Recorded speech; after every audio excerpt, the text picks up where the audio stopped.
Okay, folks, I want to share this amazing video that I just found.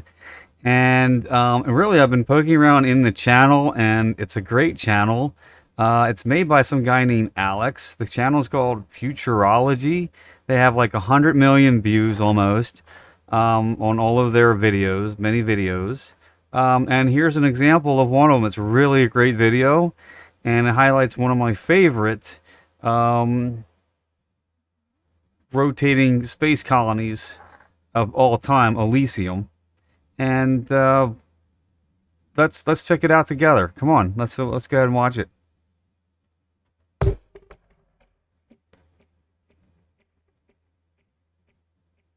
In the 2013 blockbuster movie Elysium, we are introduced to a fictional space station of immense beauty, a luxurious, wheel-shaped habitat floating in the heavens.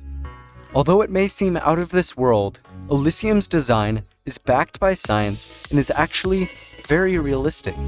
In this video, we will explore how humanity could build a real-world Elysium in the near future. Okay, let's start with everything we know about the station. A hybrid of the Bishop Ring and Stanford Torus, Elysium is a 5-spoked, open-roof torus approximately 60 kilometers in diameter, located 20,000 kilometers above Earth's surface. It spins a full rotation. We said it's a hybrid of a Bishop Ring and a Stanford Torus. Let me remind myself what a Bishop Ring is, because I don't see how it's a hybrid of anything. It's just a Stanford Torus. Bishop Ring is a type of hybrid provisions 1997 by Forrest Bishop.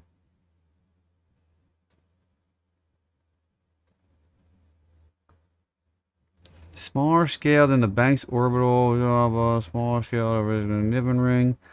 All other space habitat designs. Spin. What's different about it?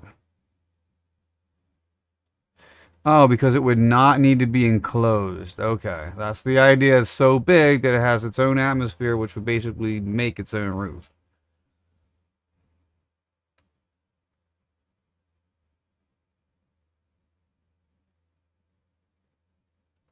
Okay, but it's not like, yeah. Okay, I see why he said that. But it's really, Elysium is a Stanford Torus all the way. And he even, so in this video by Futurology, they even mentioned that it's a little bit fake, this open top concept on this scale, because it would need to have a roof. It wouldn't have enough gravity to hold the atmosphere in. Let's go ahead and watch it. Every 6 minutes to produce a force which imitates Earth's gravity, keeping the residents from floating out into space. To maintain its atmosphere, Elysium uses a thin layer of controlled plasma, strong enough to prevent air from escaping, but weak enough to allow ships to pass through. This technology is mostly fictional, and for a real station, we would build a solid glass roof. Anyways, Elysium has a depth of 2 kilometers and 377 square kilometers of habitable surface that can host up to 869,000 people in a suburban and luxurious environment. However, if Elysium's surface was an urban environment, it could host up to 10 million people. So, we know what it is, but how could we build Elysium? Well, the science is solid. It's just a question of money and materials. The biggest hurdle is obtaining the raw materials to build such a megastructure. To cover Elysium with a layer of 1 meter thick steel, we would need approximately 1 × 10 to the 9th cubic meters of steel. That is 4.2 times the world's total steel production in 2019. With current prices, that would cost $5 trillion. That is a lot of money, but it's feasible. And with economies of scale and cheaper prices due to space mining, that price could probably be dropped to only a couple $1 trillion in the future. Including transportation, assembly, and other expenses, a real-life Elysium would probably cost around $5 trillion. Just $5 trillion. Only the extremely wealthy could afford it. Like the movie, it would be a paradise. Beautiful buildings, homes, and gardens would cover the landscape. Transports from Earth would bring all of the best food and art up for the wealthy to enjoy, leaving the poor on Earth with nothing but the scraps. A real-life Elysium could end up just like the movie, a private getaway for the affluent, resulting in social tensions and conflict. What do you think?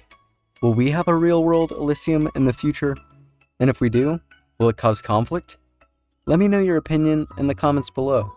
If you enjoyed this video, it would be really appreciated if you like and subscribe. Thanks for watching, and see you next time. I did like that very much, Alex. Thank you so much. And folks, do watch Futurology. They have, I'm going to go ahead and subscribe. They have a lot of great videos on here. I mean, lots of different types of videos too, but even just the space videos alone are pretty amazing. Where'd they go? I had them all pulled up earlier. How come I don't see it? Well, anyway. Wow, hotel in space. $75 billion space station. You know what? I'm going to watch that with you right now. Let's turn it on. Because you know what? That's another Stanford tourist. And I've seen the Gateway Foundation's version of it. Let's see what Alex from Futurology has to say. The Gateway Foundation is planning to construct a $75 billion spinning space station 400 kilometers above the Earth's surface. In 1952, German aerospace engineer Wernher von Braun introduced a wild concept. He imagined building a 76-meter wide, wheel-shaped space station that would... Okay, they probably know this, the people who made the video, but Wernher von Braun did not invent the concept of a rotating habitat. But they're not wrong by saying that Werner introduced his, version in 1952, and he was in collaboration with Disney Company, actually, and made some models and did a little bit of video to, showcase his concept. Would orbit Earth, and that would spin.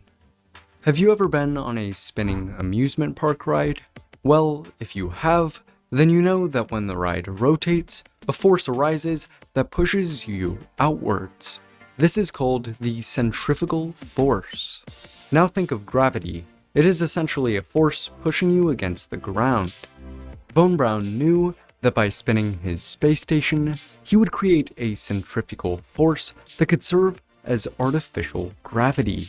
People on the station's rim would be pushed outwards. The walls of the space station would be the floor.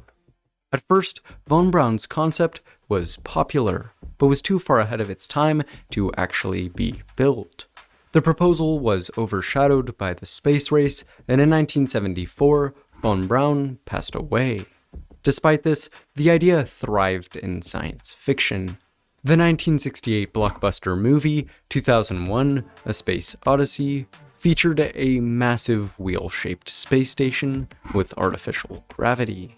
Then, in the 1980s, the world finally began searching for a feasible space station design.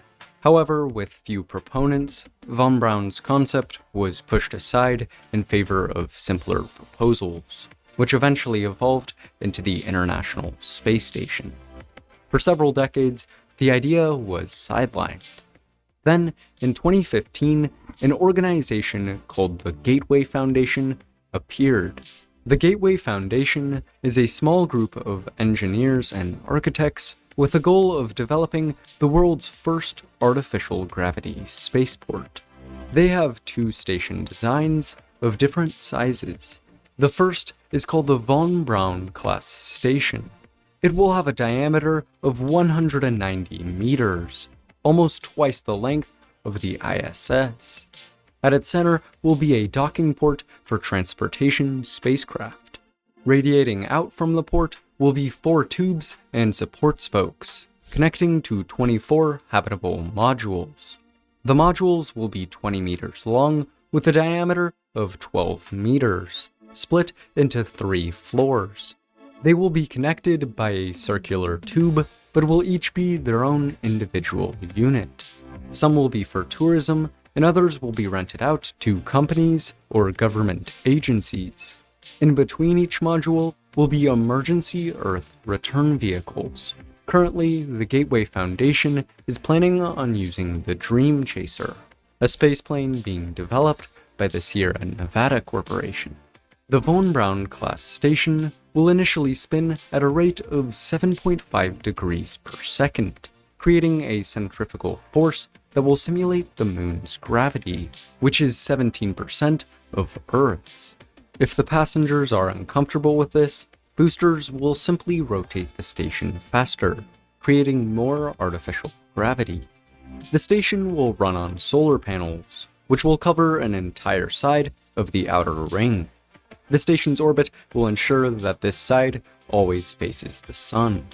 The Von Braun class station is to be assembled 400 kilometers above the Earth's surface by robots from Orbital Assembly, a subsidiary of the Gateway Foundation. By its completion, the base will host 400 people and will come with a projected cost of $75 billion US. Once several Von Braun stations are established, the Gateway Foundation plans to build a larger station called the Gateway. The Gateway will be enormous, with a diameter of 448 meters. That is the same height as the Willis Tower in Chicago, USA. At the Gateway's center will be a docking bay for Earth shuttles and lunar craft. Around it will be the hub, which will host storage, environmental processing, administration, and the control room. Around the hub will be the LGA, or Lunar Gravity Area.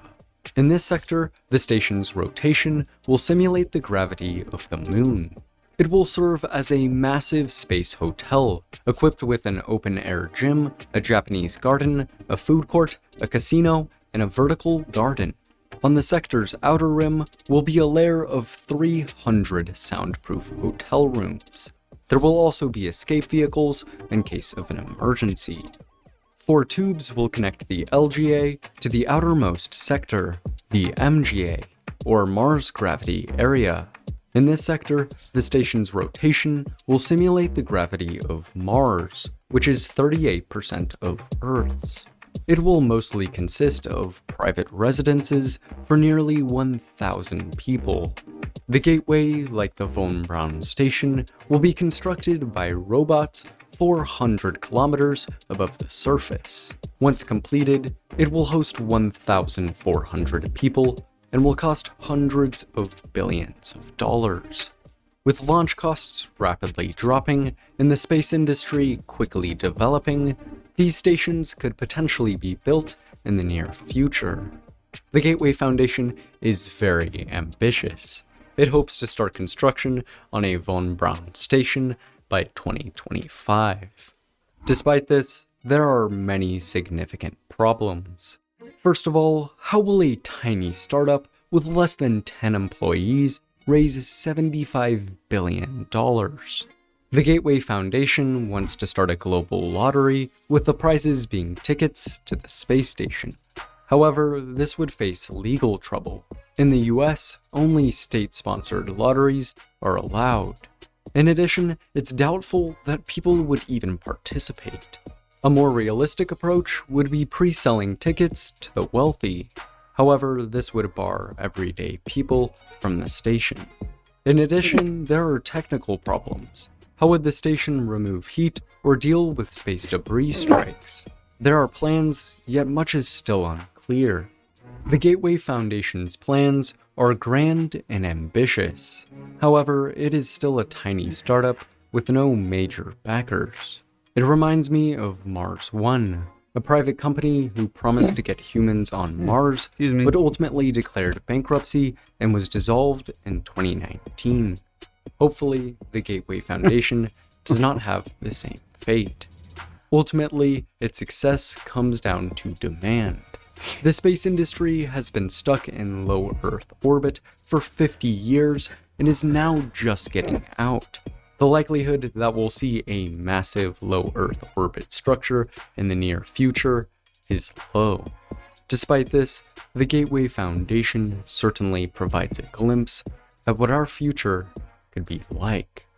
If you enjoyed this video, it would be amazing if you like and subscribe for more videos very similar to this one. Also, remember to check out the comments and join the conversation. Thanks for watching, and see you next time. That was fantastic. Thank you so much.